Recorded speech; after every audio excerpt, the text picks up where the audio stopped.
మనం నిజంగా యోగ్యులమైతే భిన్నాభిప్రాయాలను కూడా అర్థం చేసుకోగలిగే శక్తి వస్తుంది మనకి. మనకు యోగ్యత లేదనుకోండి, ప్రతి చిన్నదాన్ని అపార్థం చేస్తాం, ప్రతి దాన్ని తప్పుపడతాం. ఉదాహరణకి ఇటీవలి కాలంలో ఒక సేవకుడు, ఆరాధికుడు అనేక మంది యవ్వనస్తులను బలమైన ఆరాధనలో నడిపిస్తున్నవాడు. అతనికి సిద్ధాంతమును గుర్చిన అవగాహన లేదు. అతను కేవలం బుద్ధివాక్యమును బోధించి ప్రజల్ని బలపరుస్తాడు. సిద్ధాంతపరమైన అవగాహన కోసం దేవుణ్ణి బతిమాలుతుండవచ్చు. కేవలం స్తుతి ఆరాధన. వింటున్నారా? చాలా విలువైన విషయం చెప్తున్నాను. మీకు సంబంధించినవి ఏమైనా ఉంటే సభ తర్వాత మాట్లాడుకోండి. ఎందుకంటే ఇంత ఖర్చు దేవుడు మీతో మాట్లాడడానికే. సమాజంలో చాలామందికి అవగాహన లేక భక్తులను కూడా తూలనాడి, తొందరపడి, ఆవేశపడి, అవమానించి ఇలాంటి వ్యవహారం ఈరోజు క్రైస్తవ సమాజంలో కొనసాగుతుంది. పరిశుద్ధాత్మ దేవుడు దీని గురించి నీతో మాట్లాడుతున్నాడు. లైవ్లో వింటున్న వారు కూడా కొందరు తొందరపడి, ఆవేశపడి కామెంట్స్ పెడుతున్న వాళ్ళు ఉంటారు. అలాంటి వారిని పట్టించుకొని నిన్ను నువ్వు భ్రష్టుడిగా మార్చుకోకు. ఈరోజు దేవుడు నీతో మాట్లాడే విషయాన్ని మాత్రమే దృష్టి పెట్టు. వ్యర్థులకు సంగతి పూర్తిగా వినకుండానే తొందరపడే స్వభావం ఎక్కువ. భక్తులకు సంగతి పూర్తిగా విన్న తర్వాత మొరపెట్టే స్వభావం ఎక్కువ. పరిశుద్ధాత్మ దేవుని నియమం ఇది. అందుకు నేను ఈ విషయాన్ని మీతో పంచుకుంటున్నాను. భిన్నాభిప్రాయాలు వస్తాయి, కానీ మనం యోగ్యులమో కాదో మనం తెలుసుకోవడం ఎలాగో చెప్తున్నాను.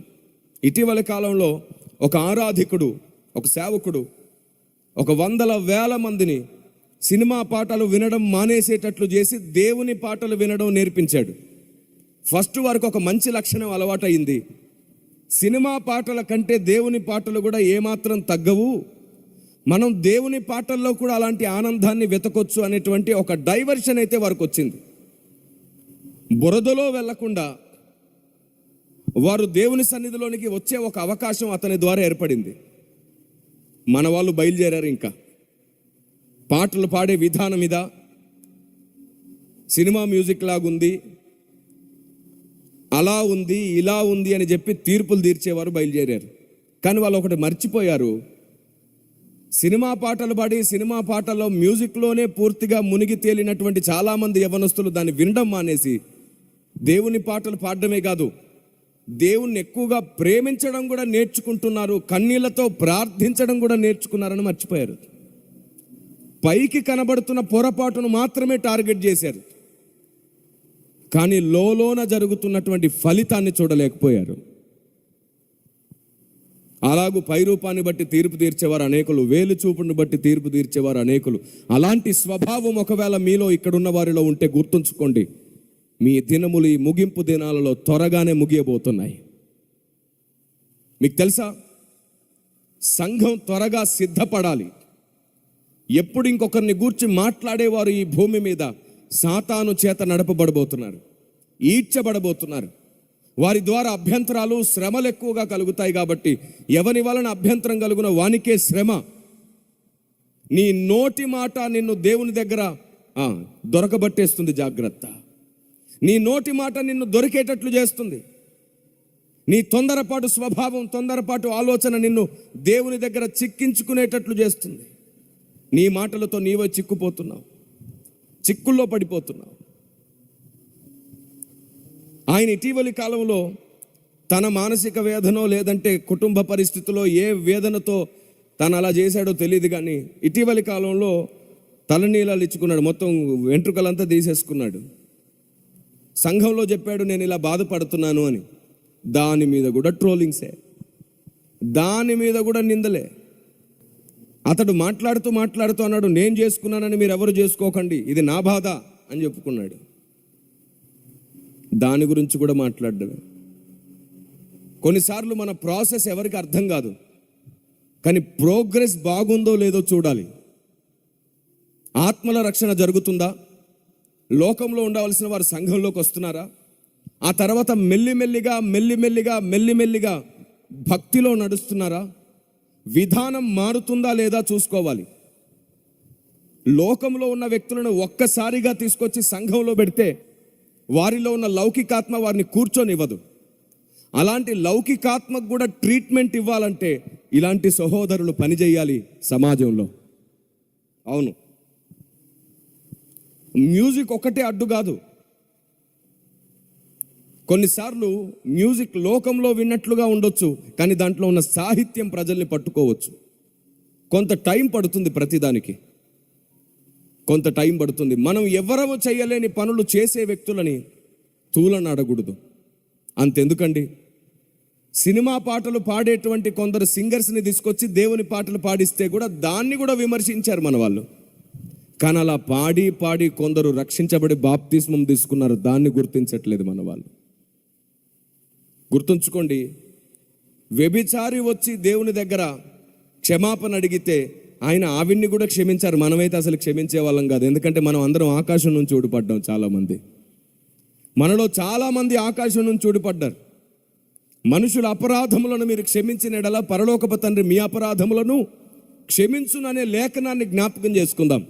నేను మళ్ళీ చెప్తున్నాను, రేపు ఉంటావో లేదో గ్యారంటీ లేదు.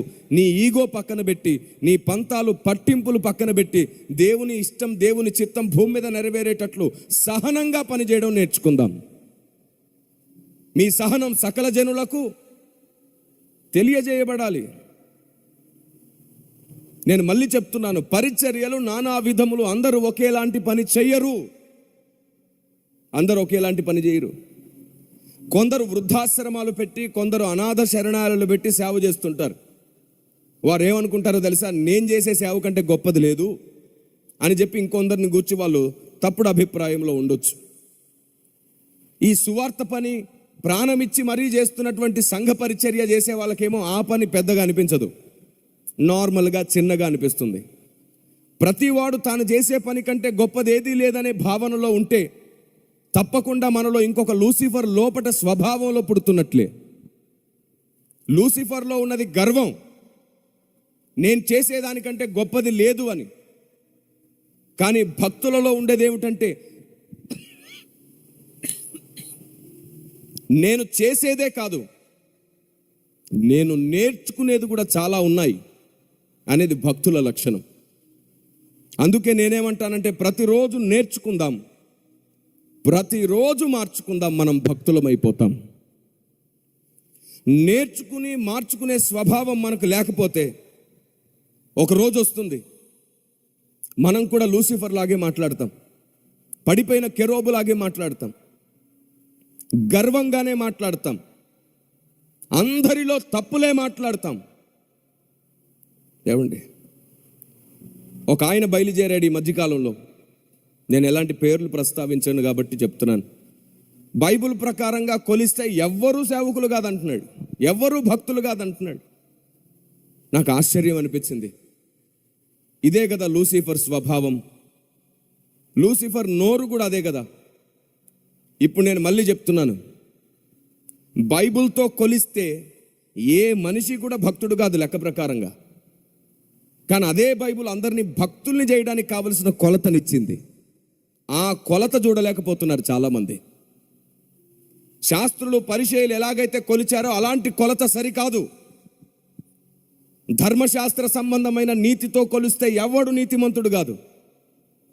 కానీ దేవుడిచ్చిన కృపతో, దేవుని ఆలోచన విధానంతో కొలిచి చూస్తే అనేకుల్ని నీతిమంతులుగా మార్చే అవకాశాలు ఎన్నో కనబడుతున్నాయి. ఒకప్పుడు మనం కూడా మంచివారం కాదు, కానీ కాలక్రమేపీ మనలో చాలా మార్పులు వచ్చాయి. ఒకప్పుడు మనలో చాలామందికి ఆవేశాలు, కోపాలు ఎక్కువ ఉండవచ్చు. మనలో చాలామంది మారాం. శాడిస్ట్ భర్తలు మారారు, దొంగలు మారారు, వ్యభిచారులు మారారు, నరహంతకులు మారారు, శాడిస్టులు. మారడానికో టైం ఉంటుంది, మారనివ్వాలి. మారే వరకు ఎదురు చూడాలి. మనకే తీర్పు తీర్చే అధికారం ఇస్తే జడ్జి గారి ప్లేస్లో పెడితే మొదటి రోజే ఉరి శిక్ష చేసేస్తావు నువ్వు. దేవుడు ఒక వ్యక్తిని మారడానికి టైం ఇస్తున్నాడు, మనం ఇవ్వకపోగా వాడు మారడు అనేస్తాం. ఎంత తప్పు. సిద్ధాంతపరమైన విభేదాలుంటే, సిద్ధాంతపరమైన పొరపాట్లుంటే వారిని దొంగలు అనేస్తున్నారు చాలామంది, తప్పుడు బోధకులు అనేస్తున్నారు, తప్పుడు మనుషులు అనుకుంటున్నారు.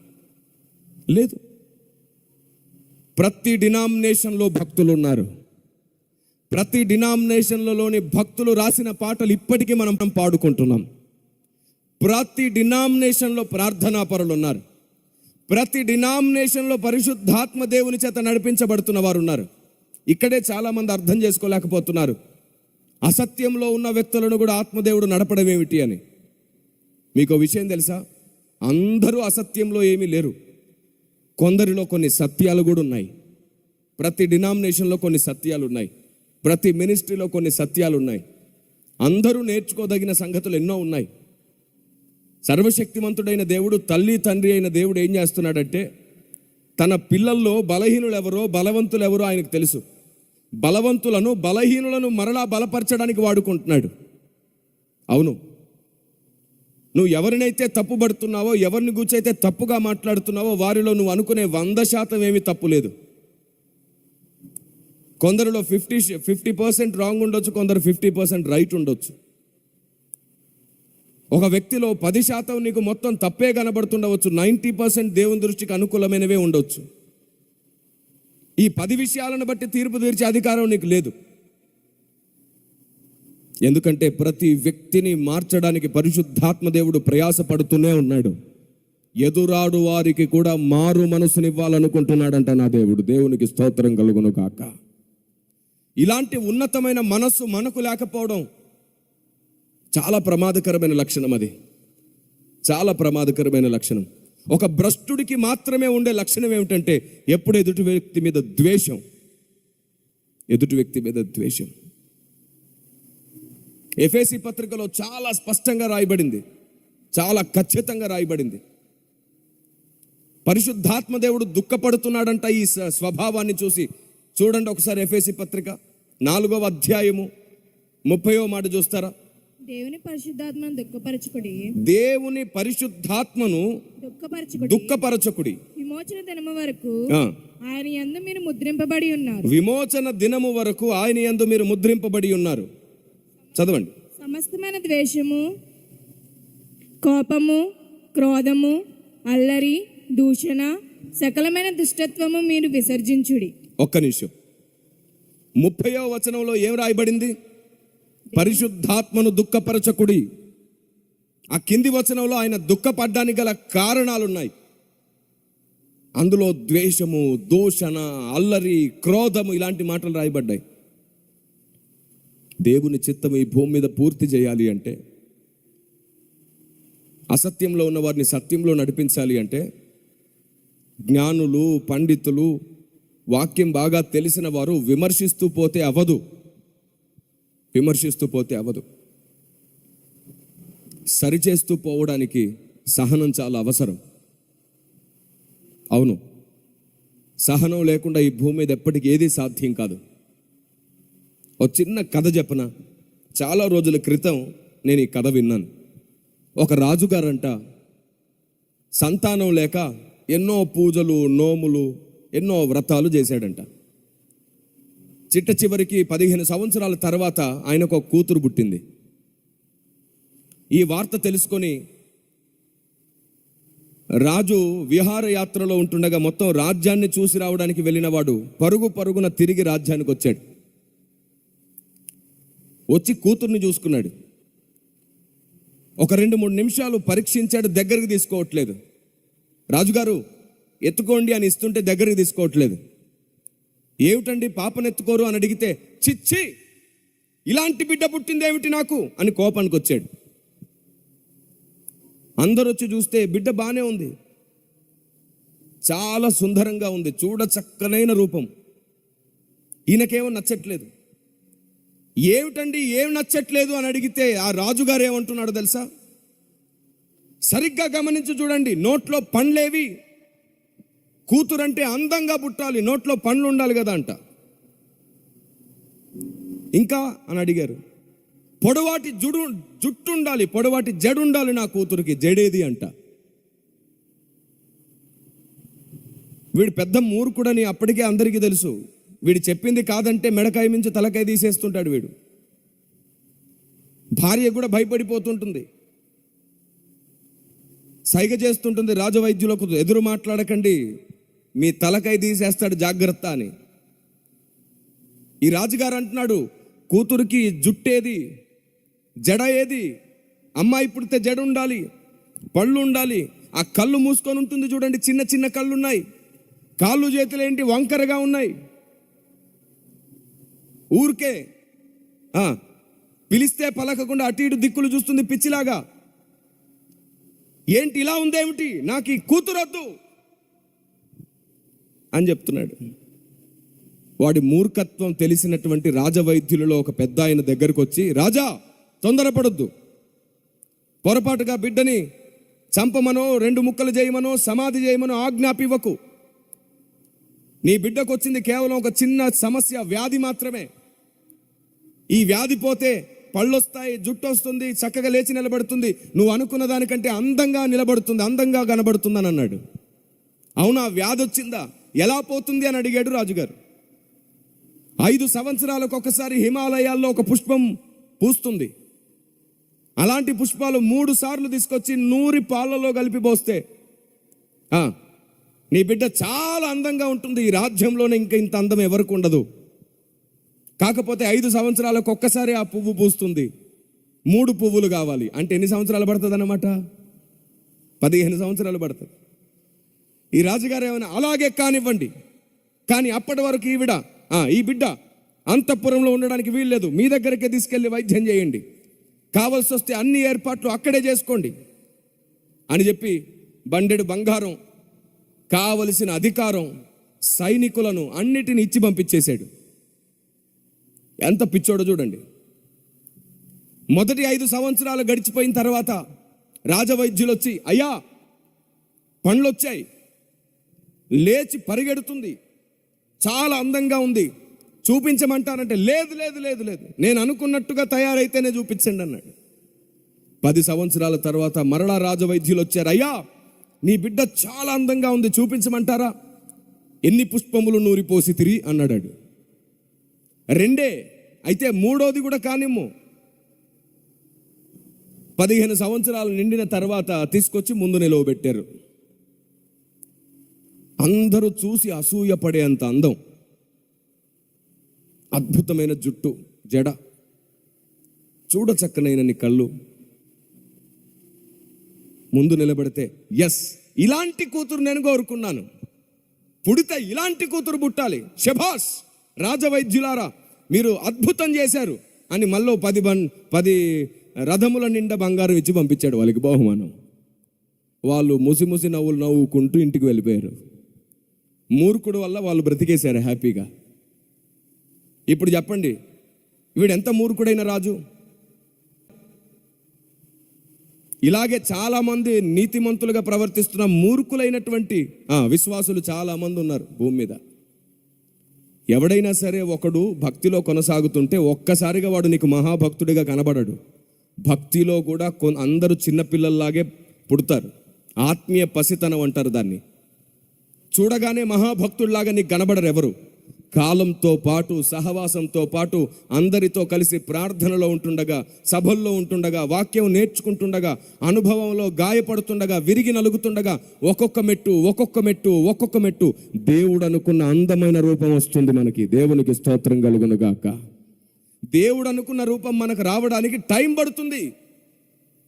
ఒక రాత్రిలోనో 1 సంవత్సరంలోనో ఏ వ్యక్తి భక్తుడైపోడు. కానీ ఒక్కొక్క విషయం మార్చుకుంటూ భక్తులవుతారు. ఏ బిడ్డైనా సరే పుట్టగానే పండ్లుంటాయా? జడ ఉంటుందా కావలసినంత పెద్దగా? లేచి పరిగెత్తేస్తారా? కాలంతో పాటు బిడ్డ కూడా ఎదిగింది, గొప్పదైంది. అలాగే ఆత్మీయ జీవితం కూడా నువ్వు కోరుకున్నట్టు, నువ్వు అనుకున్నట్టు, నువ్వు బైబిల్లోంచి ఒక వచనం తీసి కొలిసినట్టు ఉండరు. ఆయనే ఓపిక కలిగి అందరూ మారు మనసు పొందాలని ఎదురు చూస్తున్నాడు. అందరికీ అనుభవాలు ఇస్తున్నాడు. అందరూ గాయపడే అవకాశం ఇస్తున్నాడు. అందరినీ సరిచేస్తున్నాడు. ఒక్క విషయం మర్చిపోవద్దు, ఆయన ఎప్పటికీ ఓడిపోడు. తొందరపడితే నువ్వే వ్యక్తిగతంగా ఓడిపోతావు. ఆయనకు లేని ఆవేశం నీకెందుకు? కాబట్టి క్రైస్తవుడు ఖచ్చితంగా గుర్తుంచుకోవాలి, ఒకరినొకరు ద్వేషించుకొని, దూషించుకొని, అవమానించుకొని భూమి మీద మనం ఏమీ సాధించలేం. ఒకరినొకరం కట్టుకోగలిగితే ఓపికతో మనం ఒక్కటవుతాం, సాతాను ఒంటరవుతాడు. ఆమెను చెప్పొచ్చు కదా గట్టిగా. కొన్ని మాటలు విన్నప్పుడు మీకు అనిపించదా? మీరు సంఘాల్లో నేర్చుకోవట్లేదా? అలా కదలకుండా ముద్దల్లాగే కూర్చొని ఉంటారా? వద్దు, అలా చేయకండి. సంఘం ఎప్పుడు స్తుతించాలి. సంఘం వాక్యం వింటుండగా దేవుని గణపరచాలి. దేవుని స్తుతించడం అల్లరా? మరి ఎందుకు స్తుతించడం నేర్చుకోవట్లేదు? జీవం పోతుంది సంఘంలో. వాక్యంతో పాటు కదలకపోతే సంఘంలో జీవం పోతుంది. మర్చిపోతారు కూడా. రాజకీయ నాయకులు ఏదైనా మాట్లాడి హామీలు ఇస్తే ఉప్పొంగిపోయి చప్పట్లు కొట్టేస్తుంటారే. దేవుని మాట విన్నప్పుడు ఆనందం రాదా? కారణం ఏమిటంటే సంఘంలో నేర్చుకోవాలి. ఫస్ట్ సంఘం స్తుతించుట మంచిది, దేవుణ్ణి స్తుతించుట మంచిది. పదే పదే దేవుణ్ణి స్తుతించాలి.